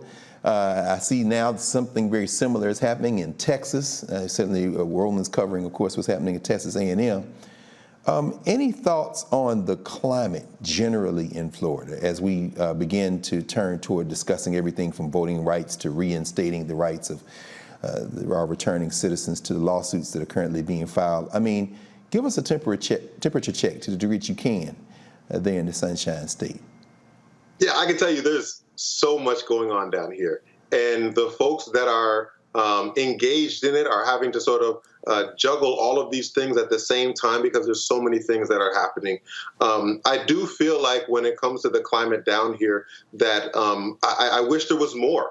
I wish there was more stuff going on. I wish there was more resistance to some of the things that are happening. I wish there was more action taken towards these things because what ends up happening is that something happens, and if that's not checked, if that's not fought against and resisted, then the next thing happens. Then the next thing happens. First, it was the AP course for African American Studies, and then comes the HB 999 legislation that comes down, and then comes the next thing, and it's like, whoa, the train pulled out many times before, and now we're worried about it when it's almost at full speed. Well, it's going to be hard to stop then. So we really need to get a handle on some of these things that are going on and address them in an appropriate way. Absolutely, absolutely. Reese, I listening to Dr. Brown there and thinking about, this onslaught, this relentless onslaught, one thing after another, after another, after another. As somebody who is hardwired into how we resist politically and across the board, and as somebody who sits at the center of a number of media spaces and kind of takes the temperature of our folk on a weekly basis, on a daily basis, really, how important is it for us to kind of factor in that fatigue? And when we do have platforms, I mean, I say this tongue planted slightly in cheek. So our brother Bakari Sellers decided that he was going to, dance around and try to do his best impression of Van Jones. I mean, how important is it for us to factor in fatigue? Because it seems like it's one thing after the other. And how do we pick what we fight? How do we pick our battles in your mind? Woo, people are tired. They're tired of the bad. They tired of, can you pitch in $5? They tired of even some of the good. They just don't even care. They don't want to hear about it. The fact sheets, the PDFs. And so that's a very real thing. I think Dr. Brown mentioned something about those who are engaged, and that's really key because a lot of people aren't engaged. I remember I was in Florida. I was at this little, I'll just say hole in the wall. I ain't going to say some other adjectives. I'll say hole in the wall.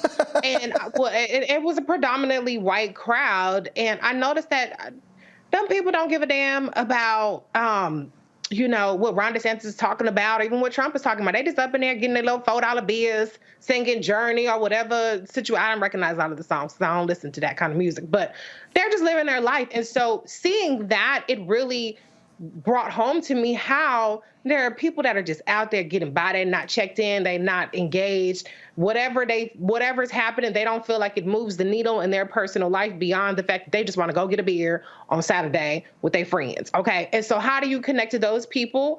That's a little bit harder of a lift. But when we are talking and we are having these conversations, we have to connect the dots each and every time. There's been a lot of discussion lately about Keke Palmer having a little bit of butt cheeks out over, under her little sheer overlay at the Usher concert, or, the girls twerking at the Essence Fest. And I said, okay, well, let's pivot. We can have that conversation, but if we're talking about what advances our community, let's talk about legislation. Let's talk about what Ron DeSantis and Greg Abbott and all these other trash governors and Republican candidates are doing around the country. And so we have to recognize what gets people attention and pivot, connect the dots. What are people taking away from the things that have their attention? Carly Russell, what the takeaway is, well, they don't care about Black people missing, or they're not gonna care anymore. Well, they haven't been caring. That's why every day when Roland Martin does Black and Missing, y'all don't share the Black and Missing. Y'all don't pick up the phone and call the police. Y'all don't sit up there and go search for these people. So we have to find out, what are people already talking about, and let's use that to leverage people's attention and change the conversation a little bit. We ain't got to talk about all the deep stuff all the time, but while we're talking about this, let's connect this dot and let's have this conversation. If we can do that enough times, maybe some people will start to get it a little bit more. We don't need everybody. We just need to pick up some of the margins. So that's what Republicans get. You pick up the margins, or you pick off the margins, and they win. We do the same, we win. Absolutely, and few do that, taking that as a point of entry and bringing out the bigger issues better than you do. In fact, I don't know anybody who does. As Stanley Crouch said at Jack Johnson, genius is the ability to make the difficult thing look simple, but you all just got a class in how important it is to be able to make that thing that looks trivial a point of entry for the larger issues. So thank you for walking us through that. Reese. Thank you, Dr. Carr. No, of course. Look, thank you. So much is happening, in fact, in Florida, as we said, from voting rights, groups suing Governor Ron DeSantis and others over alleged voter intimidation, a federal judge refusing to block 2 parts of the new Florida election law that placed restrictions on voter registration groups. We want to be walked through that and get a little bit clearer focus on what's going on and how we're fighting back in the Sunshine State. So we're joined now by Nikki Fried, the chair of Florida's Democratic Party, and she joins us to discuss everything that's happening in the Sunshine State. Welcome back to Roland Martin Unfiltered, Chairwoman Fried. Thanks for having me on tonight to talk about such an important issue, not just for Florida, but as we all know, that so much of this insanity and this extremism starts here, and it is going across the rest of the country. So we are ground zero here in Florida, and we are going to continue to fight back. No question. Well, please, we know that I think yesterday in federal court there was a suit filed saying that the DeSantis administration purposely did not fulfill the requirements of the 2018 Amendment 4. We know what the people voted for, we know what they wanted, and we know what the state is doing. Walk us through this as maybe as a point of entry, and then kind of expand it out and help us understand the implications for everybody in the country. Yeah, so Amendment 4 was passed in 2018 when I was on the ballot that year running for Commissioner of Agriculture, being the only statewide elected Democrat that kind of finished the finish line that year. But we all voted for it, and it wasn't just a Democratic issue. It was overwhelmingly voted on by the people here in our state, Democrats, Republicans, Independents. And what it was doing is to fix a problem that's happening here in our state in the clemency process of returning citizens after they have served their time. And as a past public defender, I fought really hard for Amendment 4 in 2018. And then as our commissioner, as a member of the Florida cabinet, member of the clemency, I watched and fought in 2019 when the Republican Party implemented the modern day Jim Crow laws, making it nearly impossible for over 1.4 million returning citizens that would be eligible to get back onto the rolls. And so what they did was, it wasn't just enough to make people pay back the restitution, which I agree with, that if you have harmed an individual, that you have an obligation to pay back that restitution. The issue comes into court costs and fines that are levied in association with your criminal case. And a good chunk of public defenders, and I certainly would encourage if anybody is a public defender watching this, always be doing this, that the end of any of the plea agreements to be asking for court costs and fees to be moved to a civil judgment and not to carry with the criminal case. But that hasn't happened in a vast majority of cases in the historical aspects of Florida. So now you have people all across our state that now have to go through an additional hoop in order to get their rights back. And most of the times, people don't even know where to find the information to make sure that you are paying off your court costs and your fines. And some are people that can't afford it to begin with. So moving forward, in the clemency process, I continue to bring up we need to do it better in the clemency, not just in Florida statutes. But unfortunately, Ron DeSantis went with the legislature and made the clemency process mirror that of the implementation of the constitutional ballot. So fast forward to 2022, where right before an election, 20 individuals who were returning citizens were arrested for allegedly false, for voting when it was not permissible. And it created voter intimidation all across our state. I still am hearing from individuals who are scared to vote, scared to register to vote. How many minutes? No. Go ahead, Chairwoman Fried. I'm sorry about that. So basically what's happened is this is not the will of the voters. The will of the voters were to give back people their rights and say, if you've served your time, then you deserve your rights back. You deserve to register to vote and to vote for who is president of the United States and who's governor of our states, that you have the right to run for office, to sit in a jury, which no one wants to do, but that's part of being somebody who is part of the civil process here in our country. But what's happened is that Ron has intentionally made it more difficult to register people to vote, has made it more difficult for returning citizens to get access to the information, to be active participants in the electoral process. And good for our group to come out there and to file a lawsuit on what is, in my mind and in their minds, a violation of individual civil rights. Chairwoman Fried, thank you for joining us and for updating us. And I want to say, while we have you here, a lot of folk think that the gap between the Democratic Party and the Republican Party in power in Florida is a big chasm, but let's not forget that only a few moments ago, in ticks of the electoral clock, it was razor thin, and I think we would have won if they had kept counting those votes. So it's good to know that you're still on the case and the lawsuit has been filed, and thank you for walking us through that and helping us understand that we will not be intimidated. And again, Florida in so many ways is the tip of the spear. Thank you for joining us. That is correct. Absolutely. Thanks for having me on today. Of course. Nikki Fried, Chair of Florida's Democratic Party. We will be back here at Roland Martin Unfiltered in a moment. We'll toss the break, and when we come back, we're going to pick up and still stay in the state of Florida with the grand pole mark of Kappa Alpha Psi Fraternity Incorporated. Back in a moment here, Roland Martin Unfiltered on the Black Star Network.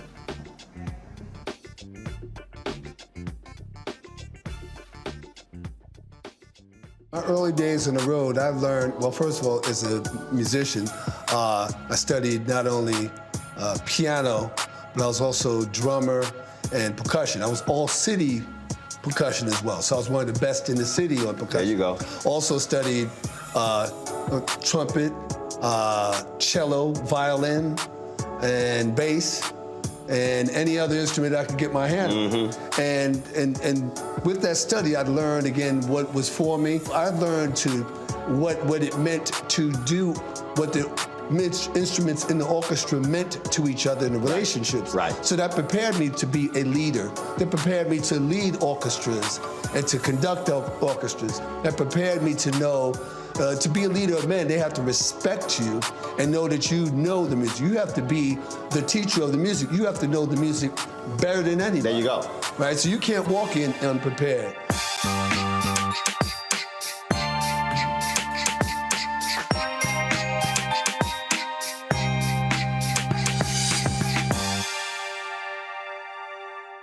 Next on The Frequency with me, Dee Barnes, actress, writer, and advocate Redrawn Chong is here to discuss her childhood and break down her life in Hollywood, a show you don't want to miss. Well, even at my peak when I was getting a lot of stuff, as soon as I was working a ton, I heard people whispering, oh, we don't want to pay her because we're giving her a break.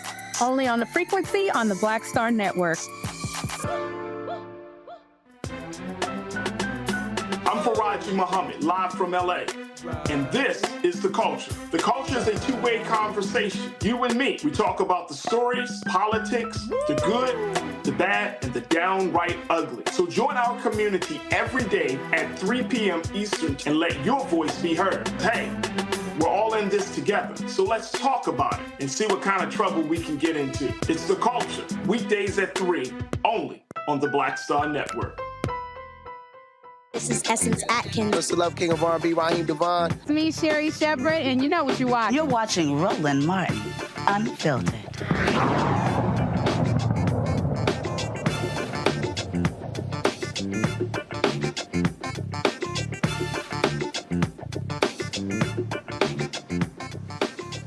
Welcome back to Roland Martin Unfiltered here on the Black Star Network. We're going to stay in Florida. We're going to stay with some of these racist policies that the governor has been putting in place. Governor Ron DeSantis, aided and abetted by his supermajority in the legislature. The NAACP and other groups have already issued travel advisories for the state of Florida for the insensitive, discriminatory, and racist policies being promoted by Governor Ron DeSantis and his allies. But this week, one of the oldest black fraternities, I think it's the second oldest black fraternity coming out of Indiana University, Kappa Alpha Psi Fraternity Incorporated, is holding its annual conference in Tampa, Florida. Brother Brown, they're near you, and they're joining the coalition of organizations in solidarity against those policies. Joining us from Tampa is Reuben A. Shelton III, the 34th International Grand Polemarch of Kappa Alpha Psi Fraternity Incorporated. Welcome to Roland Martin Unfiltered, Polemarch Shelton. How's it going down there in Florida, man? Y'all staying cool? It's raining like crazy. Oh no, are you serious right now? Yeah, I'm looking at a window right now and it's pouring down, but we're good. That's all right. The nukes can't be stopped. At least that's been my experience with y'all. So tell us what's going on. You have called for some action, and I'm sure your fraternity brother and one of the great influences on me and so many others, untold others, the great Lerone Bennett Jr. is smiling from the ancestral realm when he knows what the stances you all take. Walk us through what's going on down there and how you all are approaching fighting back. Well, it was just important that we send a message today, that we have a press conference to the public, to our members at large, that we want to stand in solidarity with our brothers and sisters down here in the Tampa area. You know, they're going through something right now, and they need all the help that we can possibly give. You know, we're part of the D9 organization, and as part of the D9, we always have this phrase that says we're better together. And as an organization, the National Panhellenic Council, we have gotten together to show our support for what is going on with our brothers and sisters down here in Tampa. But because the Kappas are in town today, we wanted to make sure that we as an organization made it very, very clear that we don't like what's going on, and we want to help. We want to help the people in Tampa and the people in Florida, fight these horrendous actions by the governor.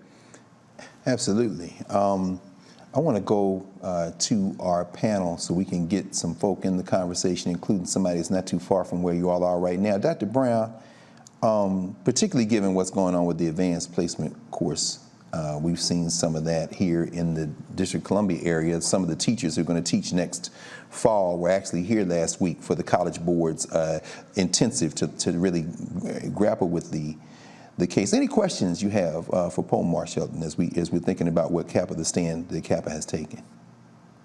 Yeah, well, first I just want to welcome Kappa Alpha Psi to Tampa. I'm a proud member of Omega Psi Phi Fraternity Incorporated, and I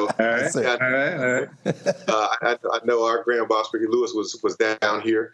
But I think it's great how these organizations are lending their support and making it clear of where they stand and what expectations they have. I think it's important to do that for a number of reasons. One, I think it really does tell the local folks that they're not alone. The head of the Florida Democratic Party or whatnot, she said previously that that this is ground zero, and it certainly feels like it. It feels like everything is happening here first, and then other states are picking up on that and running with it and taking it to their own states. And so for folks to come down here and show their displeasure with what's going on speaks volumes as it pertains to how we view or how we believe we're being viewed by the rest of the country. Oftentimes, sometimes a lot of people that I talk to here feel as though they're being forgotten about, that no one really cares what's going on in Florida, or they just write Florida off. But the fact of the matter is that many people are watching and many people are concerned and want to show that concern. Exactly. And we have partnered with the local NAACP chapter here. We've also partnered with the Urban League, the local Urban League office down here. We've got the incoming president of the National Bar Association, who is also a Kappa. He's here, and he was part of the press conference, as well as Brother John Jacob, who's a longtime Kappa member and a former president of the National Urban League. He was also a part of the conference. And so we made our displeasure very clear. And we have offered our support, not only our political support, but our financial support to the local organizations down here to help them fight these horrendous acts. Thank you, Paul Mark Shelton. Reese, we often joke and hear, certainly on the show, as we've had our conversations about everybody gathering, the social gatherings, the Essence Fest, and all. I wonder if you have any questions for Paul Mark Shelton as he reminds us that these organizations were not started as social organizations, but anyway, please, and get out of your way so y'all can have a conversation. Thank you, Paul Mark Shelton, for being here. My question is, how have you incorporated civic engagement into your conference this time around? Protesting is obviously great, but then people go back home and they need to be engaged. You have educated, you have successful brothers who are going back home and could make a difference in their community. So has that played a role in your conclave this time?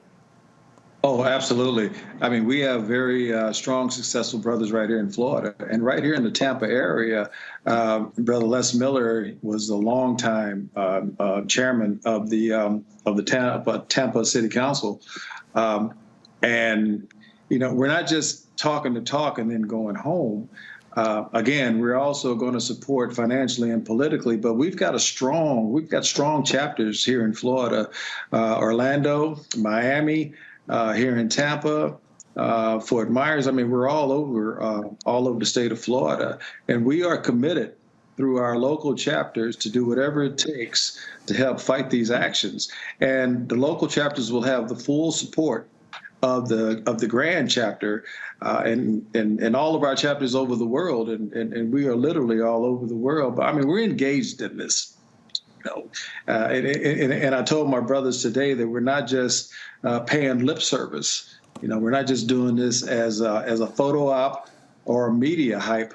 This is something that we are totally committed to because, as Brother John Jacob said today, it's happening in Florida. But tomorrow it could be in Missouri, where I live, or in Philadelphia, where our or Pennsylvania, where our international headquarters is situated. So, you got to fight it now, and we are totally into this, and we are totally dedicated to doing just that. Absolutely. I lived in Philly for almost 20 years, Paul Mark Shelton, and many a day I passed by the national headquarters there in North Philly on Broad Street, and I think about all the money that you have raised and invested in our young people with scholarships, and for folk who think Greek-led organizations aren't important.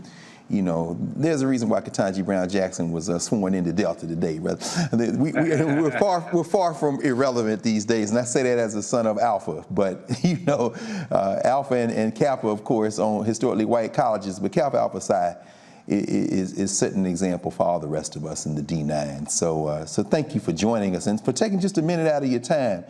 This is Reuben A. Shelton III, of course, the 34th International Ground Pole Mark of Kappa Alpha Psi fraternity, currently meeting to 20,000 or so of that 250,000 that are worldwide in Tampa, although it's raining. So thank you for taking a moment to join us, Paul Mark Shelton.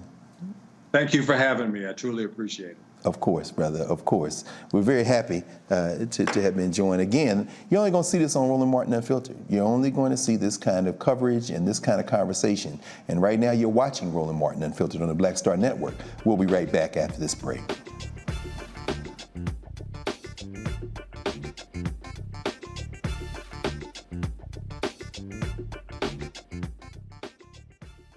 When you talk about blackness and what happens in black culture, we're about covering these things that matter to us, speaking to our issues and concerns. This is a genuine people-powered movement. There's a lot of stuff that we're not getting. You get it, and you spread the word. We wish to plead our own cause too long have others spoken for us. We cannot tell our own story if we can't pay for it. This is about covering us. Invest in black-owned media. Your dollars matter. We don't have to keep asking them to cover our stuff. So please support us in what we do, folks. We want to hit 2,000 people, $50 this month, raise $100,000. We're behind 100,000, so we want to hit that. Y'all money makes this possible.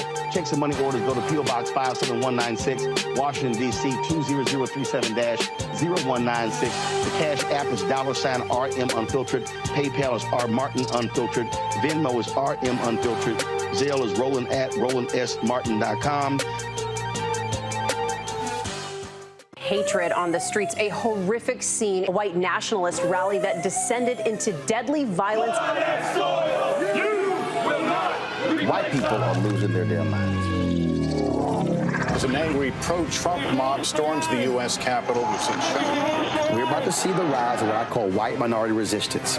We have seen white folks in this country who simply cannot tolerate black folks voting. I think what we're seeing is the inevitable result of violent denial. This is part of American history. Every time that people of color have made progress, whether real or symbolic, there has been what Carol Anderson at Emory University calls white rage as a backlash. This is the rise of the Proud Boys and the Boogaloo Boys. America, there's going to be more of this. Here's all the Proud Boys, guys. This country is getting increasingly racist in its behaviors and its attitudes because of the fear of white people. The fear that they're taking our jobs, they're taking our resources, they're taking our women. This is white fear.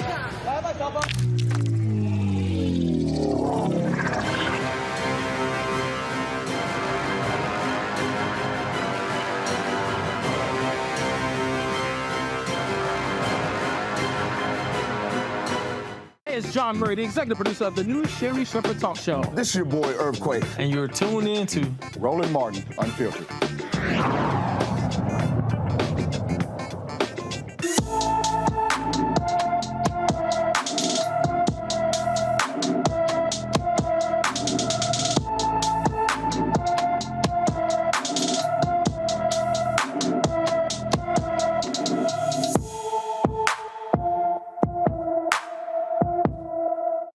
Soraya Barker has been missing from Houston, Texas since July 12, 2023.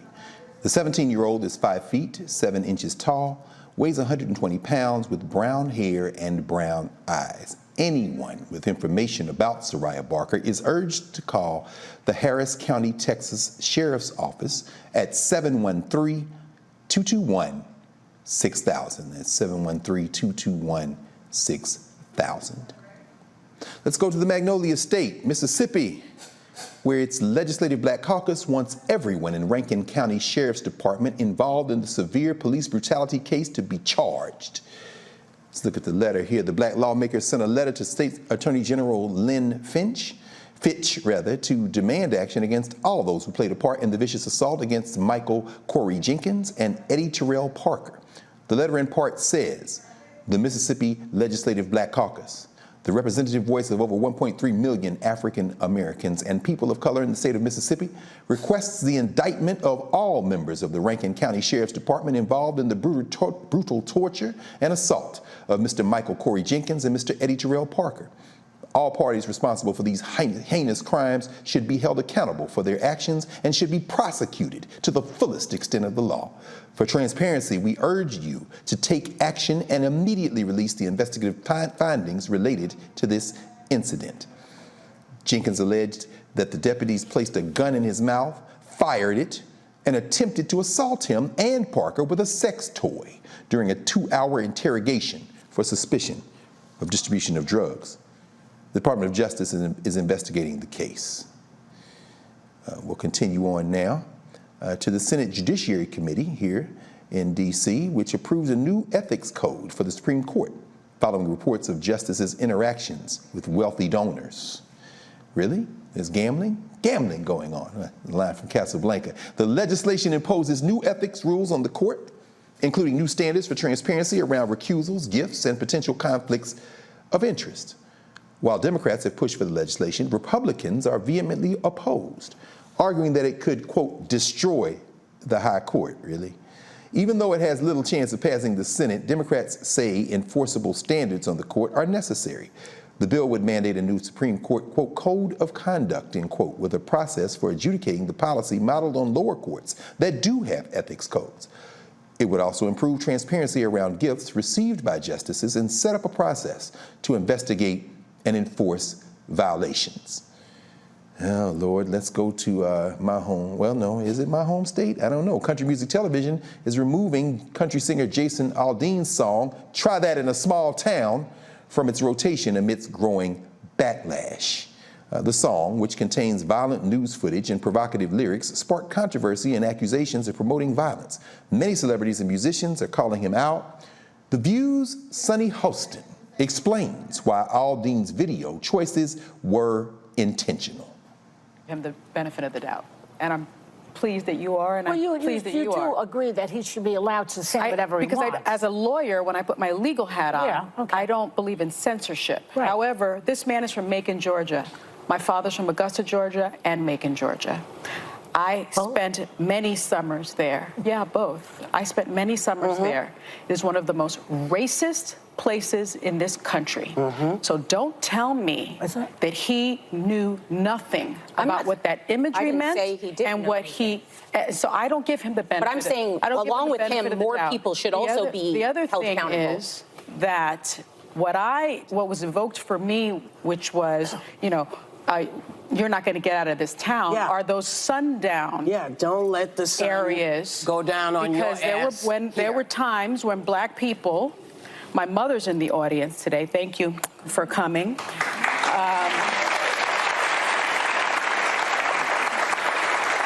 And my mother and father, because they were an interracial couple, were run out of South Carolina by the KKK.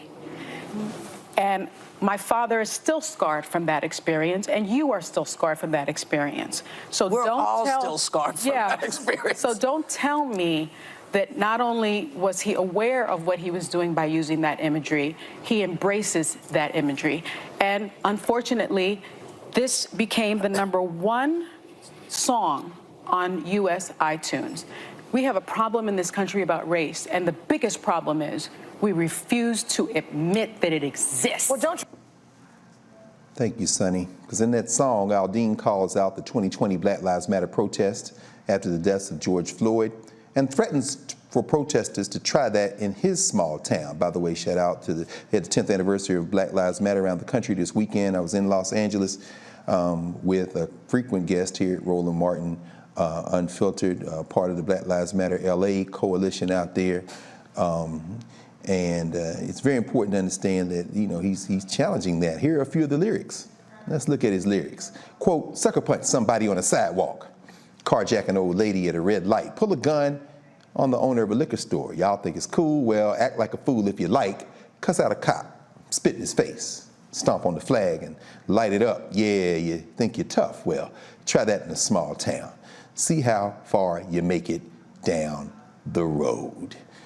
The music video for Try That in a Small Town was filmed in front of the Maury County Courthouse, where the 1946 Columbia race riot began. It's not too far from Nashville, actually. And about 20 black boys and men were lynched, further drawing criticism and raising concerns about the message. Pulling the song from CMT's rotation comes after widespread criticism from online users and advocacy groups. Aldean defended the song, saying that the references made are, quote, not only meritless but dangerous. He posted this take on Twitter. In the past 24 hours, I've been accused of releasing a pro-lynching song, a song that has been out since May, and was subject to the comparison that I, direct quote, was not too pleased with the nationwide Black Lives Matter protests. There is not a single lyric in the song that references race or points to it. There isn't a single video clip that isn't real news footage. And while I can try and respect others to have their own interpretations of a song with music, this one has gone too far. So I guess you don't want people to try it in a small town, but you can't say it with your chest. Reese, help us. Wrestle with this country music man who's decided that you shouldn't try that in a small town, but he can't own up to what he said. I don't know. Let me get out of your way. What you got to say about this, Reese? Well, you do make a good point. Billy Badass can't even stand 10 toes down in his funky ass little song. He sounded like RFK Jr. to me, right? Like, you laid out the evidence, and then he turned around and said, oh, no, everybody got it wrong. I don't fucking think so. Don't try what in a small town? What? What do y'all have going on that's so great? Let's talk about poverty. Let's talk about y'all missing teeth. There's nothing wrong with that. I'm not trying to shame people for missing teeth, getting their legs amputated because they ain't got no hospitals because they keep voting Republican who's shutting down all the rural hospitals. Let's talk about a lot of stuff. Y'all got violence. Y'all got poverty. Y'all ain't got no jobs. You ain't got shit to do. That's why you got time to make this raggedy song to gas up people while you live in your mansion somewhere, I don't know, Nashville or Beverly Hills, who knows where you live. You gassing up the small town people to really inflict violence against each other because a lot of these small towns ain't got nobody but white people in it going at it with each other. And so I just think it's really funny how you're Billy Badass in the lyrics, but you don't have that same energy when it's time to answer to what you're putting out there in the universe. Okay? Absolutely. The small towns ain't all that great, and ain't nobody trying to try it in your small town because ain't nobody trying to move. So you're all right, Jason Aldean. No question. But it's funny, Reese, as you're talking about it, and of course I read the earlier story about the Judiciary Panel in SCOTUS. It seems like it's always two sets of rules. I mean, you talking all that, but what kind of sense or not do you make out of these these recent revelations about these trips and these expensive, putting ice from a glacier in your drink, or, I mean, why are there several sets of rules going on here in this country? I mean, especially when it comes to the U.S. Supreme Court and ethics. Well, why not? Who gonna check them? No question. You need to make that on a T-shirt. Have a moral compass. You need to put that on a T-shirt. Who gonna check me, boo? No question. Who gonna check? That's what Sheree said from Real. You don't watch Real Housewives, but you might know the reference. But she said that. But who gonna check them? There are people that do because of their moral compass, because of their ethics, because they're gonna go above and beyond to be above reproach. And there are people that are on the Supreme Court. Okay, and so if you are above the law, if you make the laws, if you pick and choose what applies to you, a lot of people are gonna take advantage of that. That's human nature. Okay. So none of this activity really surprises me. The only thing that surprises me is that people still look at the Supreme Court as a legitimate institution. The people on it, half of them, aside from the good ones, ain't shit. They pick and choose what the world's going to be, finger in the wind, depending on what benefits them. And so I think it's past time to stop taking them seriously and start talking about reforming the court or just ignoring it altogether, like what them Republicans down there in Alabama are doing, and keep testing the waters. How far can I get ignoring the Supreme Court? Don't worry about the whole it's going to be chaos and this, rule of law, blah, blah, blah. The rule of law don't mean shit to Republicans. It's about time that we start recognizing that it's only being used to subjugate and keep us in the same place while they run all over us. Absolutely. Dr. Brown, it's funny listening to Reese walk through that and raise this issue that these folks are not going to back off unless we make them.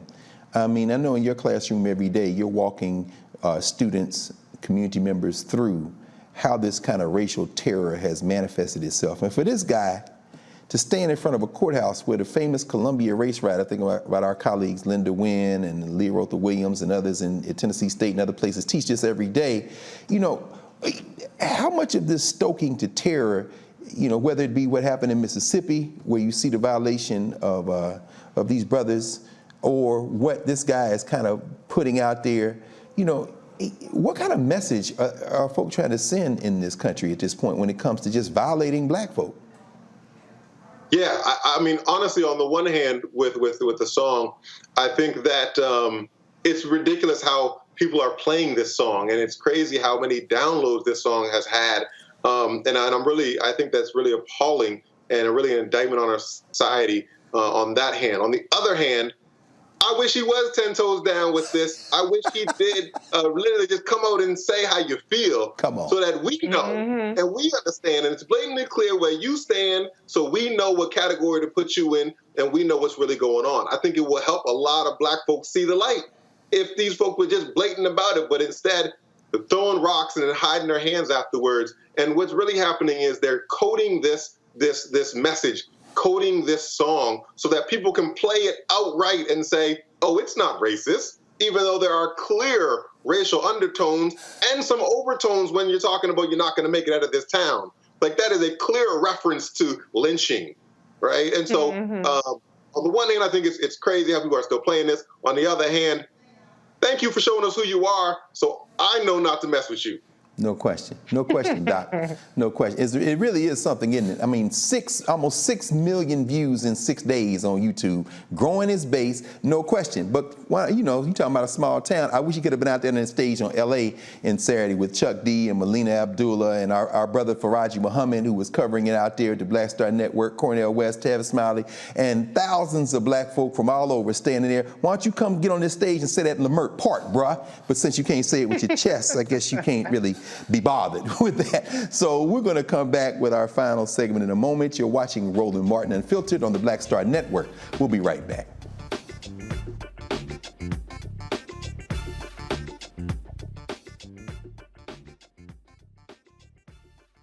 When you talk about blackness and what happens in black culture, we're about covering these things that matter to us, speaking to our issues and concerns. This is a genuine people-powered movement. There's a lot of stuff that we're not getting. You get it, and you spread the word. We wish to plead our own cause.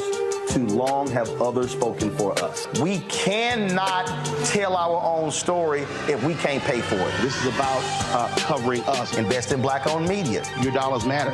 We don't have to keep asking them to cover our stuff. So please support us in what we do, folks. We want to hit 2,000 people, $50 this month, raise $100,000. We're behind 100,000, so we want to hit that. Y'all money makes this possible. Check some money orders. Go to P.O. Box 57196, Washington, D.C. 20037-0196. The Cash App is $RM Unfiltered. PayPal is R Martin Unfiltered. Venmo is RM Unfiltered. Zelle is roland@rolandsmartin.com. For decades, the tobacco industry has deliberately targeted black communities and kids with marketing for menthol cigarettes. It's had a devastating impact on black health. Tobacco use claims 45,000 black lives every year. It's the #1 cause of preventable death. In the 1950s, less than 10% of black smokers used menthol cigarettes. Today, it's 85%.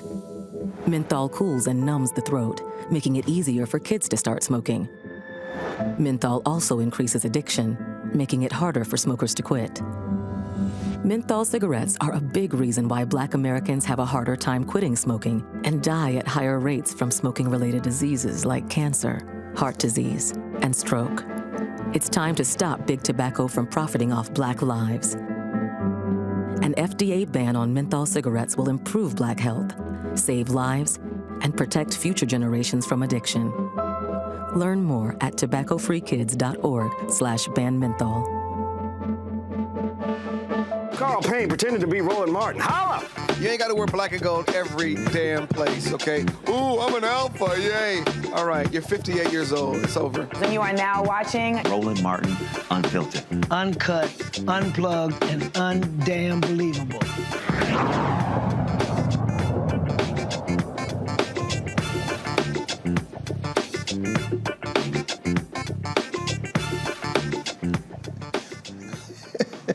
I'm sorry, y'all. You got me caught laughing at these comedians. Oh, my God. You're welcome. You're back with Roland Martin Unfiltered here on the Black Star Network. Again, remember to download the app, support the Black Star Network, smash the damn like button. And as you saw there in the public service announcement that preceded the comedians, we are going to talk about a very serious issue right now. Tobacco-related illness is still the primary cause of death for African Americans. For decades, it is commonly known that menthol makes smoking easier to start and harder to quit. More than 85% of African American smokers prefer menthols. This predominant use of menthols among African American smokers is well documented among public health authorities. Yolanda Richardson, President and CEO of Campaign for Tobacco-Free Kids, is here to explain why eliminating menthol cigarettes is critical to health equity and black health. President Richardson, thank you so much for joining us here on Roland Martin. It's a pleasure to be here. Thank you. The pleasure is ours, and this is such an incredible, important. All my older cousins seem to smoke cools, and menthol is something that I'm well familiar with, but fortunately only because of secondhand smoking. I wish it wasn't even that. But talk to us about some of these statistics that are just shocking. Can you walk us through how much of a crisis this is in our community? It's a crisis of 45,000 lives a year.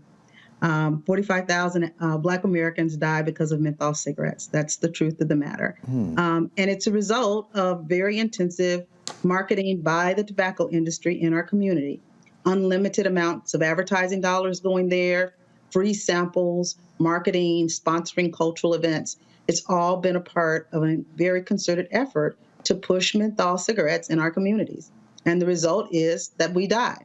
And when we don't die, we lead unhealthy lives because of asthma or cardiovascular health problems or a whole range of tobacco-related death and illness. So it is a crisis, but we have an opportunity to change that. As you know, the FDA has just drafted a rule that would allow that would prohibit menthol in cigarettes going forward. Now, what we have to do as a community is to get them to release that rule and then to enforce it. Absolutely. I mean, again, just, thinking about the policy changes we have to make and thinking about the addictive nature of this. Any thoughts on, the relationship between marketing and this type of crisis? I remember many years ago reading Manning Marable's book, How Capitalism Underdeveloped Black America, and he talks about how the soda companies marketed red pop and orange pop, and then these question of colors. And then I think about even young people. I saw a lot of Black and Miles around in LA. I see them on the streets of Philly, here in DC. And in the report, it talks about how these young people are smoking these flavored kind of things. I mean, how much, what's the nexus between advertising and addiction and these marketing these flavors in Black communities? Is there something to that? Well, there's an absolute causal link. And, the more they market in our communities and the more they put the products in our community, the more accessible they are. The images have been that, smoking cigarettes is cool. It's something that they encouraged young people to do. And then it's just everywhere in our communities. I can remember many occasions when I went to Black cultural events and there were free samples everywhere of menthol cigarettes, handouts. They also make sure that the prices are low in our community. So it is an aggressive marketing effort to addict us and to keep us addicted. And therefore, the consequence of that very much is increased rates of ill health in our community and death. It's as simple as that. Yes, ma'am. We're going to go to our panel. And Dr. Brown, any questions for Yolanda Richardson, President and CEO of Campaign for Tobacco-Free Kids? Yeah, I do have a question. When it comes to when we see the disparities of people that are addicted to these cigarettes and smoking menthol cigarettes, is there any type of, I would say, could we sue these tobacco companies the way in which we've seen in the past? We've seen different people who are addicted to tobacco be able to sue, and I'm sure these tobacco companies have then restructured themselves. But given the disproportionate sort of rates in which Black people are addicted to menthol specifically, is there anything we can do in that realm? Well, I think we have an immediate and short-term sort of approach to this, and that is really to put pressure on FDA to get them off the market. That's the most important and short-term and most effective thing that we can do. The rule is drafted, it's ready for release, and we should just continue to pressure FDA to do it. When the law was crafted in 2009, it specifically exempted menthol while it banned other flavored tobacco products. And so we have for 17 years since 2009 let menthol cigarettes stay on the streets while the tobacco industry has continued to target our community, other vulnerable communities, but specifically our community. And we have a very, very immediate way to address this problem. And so it requires our political leaders to step up and say, this has to be done, and it needs to be done now. Thank you, Dr. Reese. Please, the floor is yours. Yes, I'm skeptical of the counter argument to this ban. Most of it being rooted in the criminal justice argument that this will criminalize Black people more frequently, even though the ban doesn't call for individual enforcement. For people who might be swayed by that argument, what is your answer to that particular argument? Well, I would say that menthol cigarettes are the leading cause of death for Black people. And I would say that 45,000 Black people die every year. And I would say that we can walk and chew gum. We can continue to speak out against over-policing in our communities. It's absolutely critical that we do so. But we can also say that we do not want these products in our community because they kill too. And they kill at a much higher rate. And I just think that many in our community aren't aware at the deliberate efforts of the tobacco industry to put these products in our community. I think that would give people much more pause if they knew how much this was a concerted effort to keep us addicted. And it's as much a civil rights issue as anything else that we face, because we don't need to be dying because the tobacco industry has decided that we're an easy target audience. And it's as simple as that, I think. Thank you. Perfect. Absolutely. Ms. Richardson, I hope you don't mind if I ask a question or two as it relates to how we might look at this in a global context. I know you've done a lot of work globally between Africa and some other things. Are there connections as these tobacco companies attempt to pivot in terms of their profit margins? I mean, could you help put this in an international context even? Yeah, very smart question. As you probably heard, saw from my bio, I spent the largest part of my career working on global issues. And at the campaign, I specifically oversaw our global programs. And so what clearly happened, and it's in all of the the annual reports and marketing materials of the tobacco industry, that when regulation tightened in richer countries, they started looking for markets overseas. And they started targeting countries where there were not great regulatory schemes in place and where they knew that they would be underregulated. And that's been very successful. So the largest number of smokers exists most in Asian countries just because of the large numbers.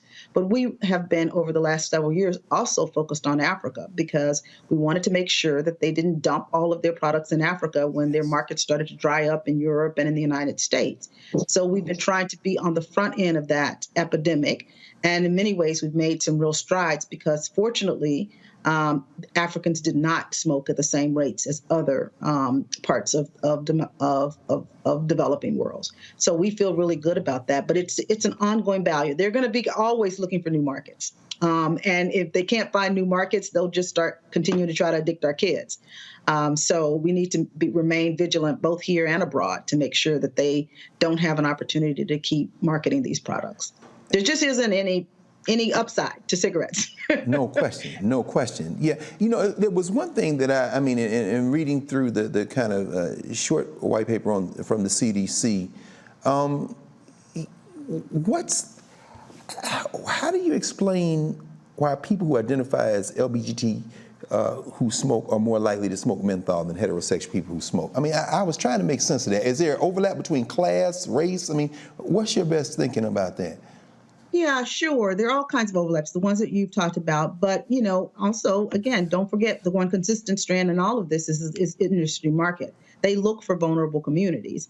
And communities that have stressful existence are often more likely to smoke. And so, therefore, what is the tobacco industry going to do? They're going to go to those communities where they feel that there's vulnerabilities and try to move the market for their products because they feel like those communities would not be wouldn't have the resources or the information systems, et cetera, that would protect them.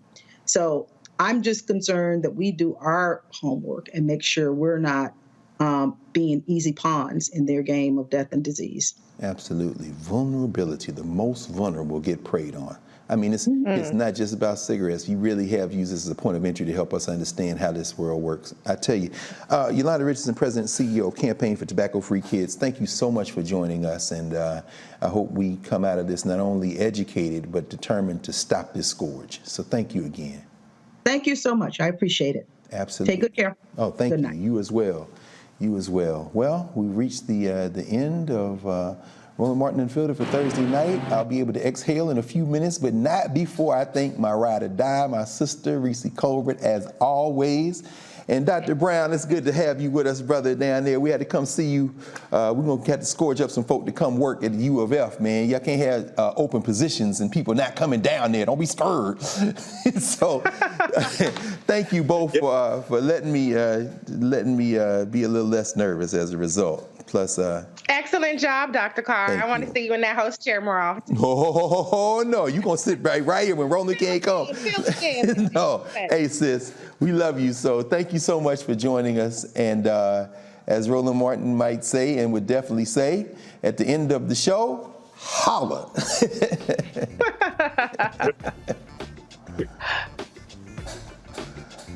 Folks, Black Star Network is here. Oh, no punches! I'm real revolutionary right now. Support this man, Black Media. He makes sure that our stories are told. Thank you for being the voice of Black America, Roland. Stay black. I love y'all. All momentum we have now, we have to keep this going. The video looks phenomenal. See, there's a difference between Black Star Network and Black-owned media and something like CNN. You can't be Black-owned media and be scared. It's time to be smart. Bring your eyeballs home. You dig? Pull up a chair. Take your seat. The Black Tape with me, Dr. Greg Carr, here on the Black Star Network. Every week, we'll take a deeper dive into the world we're living in. Join the conversation only on the Black Star Network. Hi, I'm Dr. Jackie Hood Martin, and I have a question for you. Ever feel as if your life is teetering and the weight and pressure of the world is consistently on your shoulders? Well, let me tell you, living a balanced life isn't easy. Join me each Tuesday on Black Star Network for a Balanced Life with Dr. Jackie. We're all impacted by the culture, whether we know it or not. From politics to music and entertainment, it's a huge part of our lives, and we're going to talk about it every day right here on The Culture with me, Faraji Muhammad, only on the Black Star Network. I'm Deborah Owens, America's Wealth Coach, and my new show, Get Wealthy, focuses on the things that your financial advisor and bank isn't telling you, but you absolutely need to know. So watch Get Wealthy on the Black Star Network.